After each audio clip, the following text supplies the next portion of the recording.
give them lip service, but to actually work toward common goals, which means giving up sometimes some of your own goals and finding something that's consensus, and that is something you need to do internally, not just by making compromises externally, but also by moving your own thinking away from kind of your home base.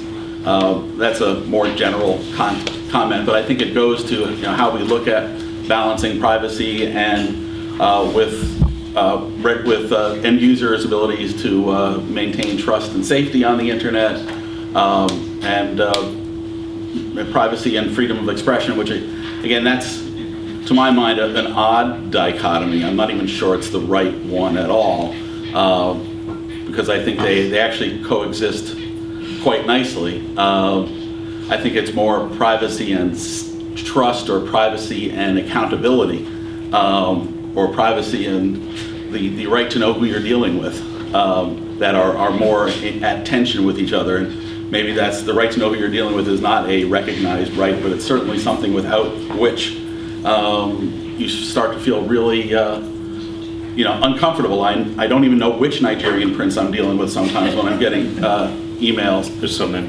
Yeah. So, but I guess my question is, it's a. I didn't answer your question. No, it's refining. I have to refine the question as I go here.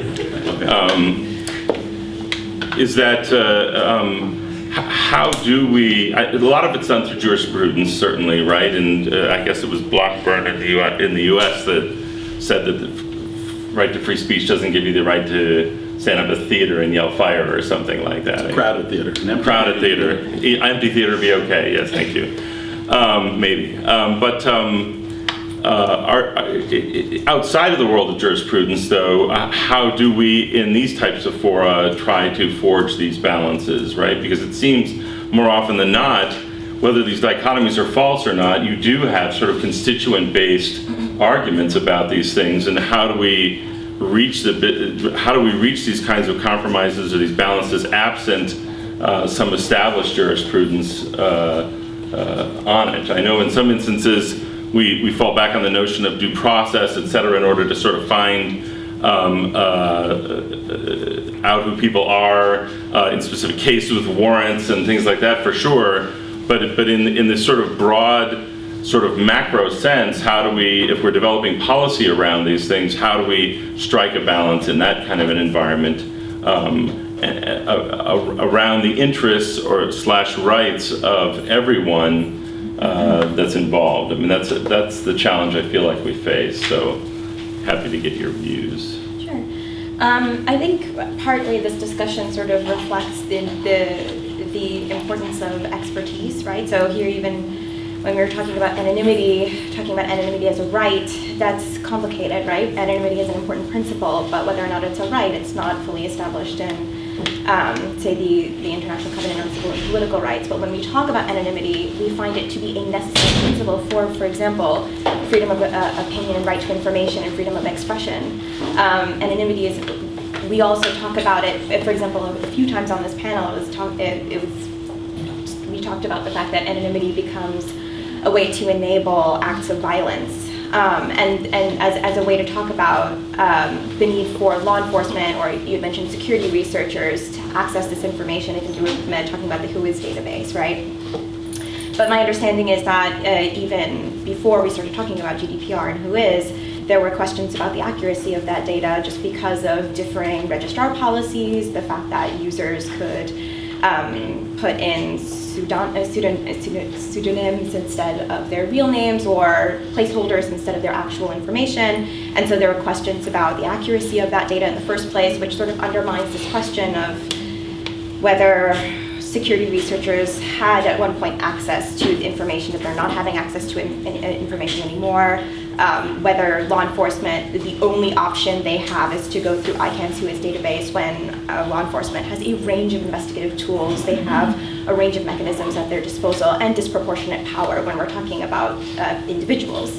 And I think all of this really sort of distills into my mind the importance of understanding power balances within, when we're talking about, as you say, these different constituencies in ICANN, and talking about the users. You say that users are for the number of people you're talking about, underrepresented in ICANN to say the least, right? And that's really the case in a lot of these internet governance spaces, where you have public interest groups or civil society organizations that are there to represent people, individual concerns, either from a human rights perspective, social justice perspective, whatever legal or other kind of framework they're using.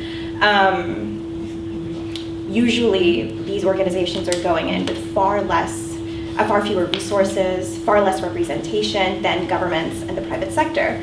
And also far less information. Oftentimes, you have governments and companies that are well-resourced to be present in all of these different forums across the internet governance landscape that understand the macro trends and are very powerful, very good at influencing them. And so when we talk about policy development and the importance of sort of getting expertise in the room, we first need to understand that there are certain barriers to access for that expertise to even exist. And this goes to your question about balancing and sort of pushing back on that a little bit and pushing back on dichotomies. These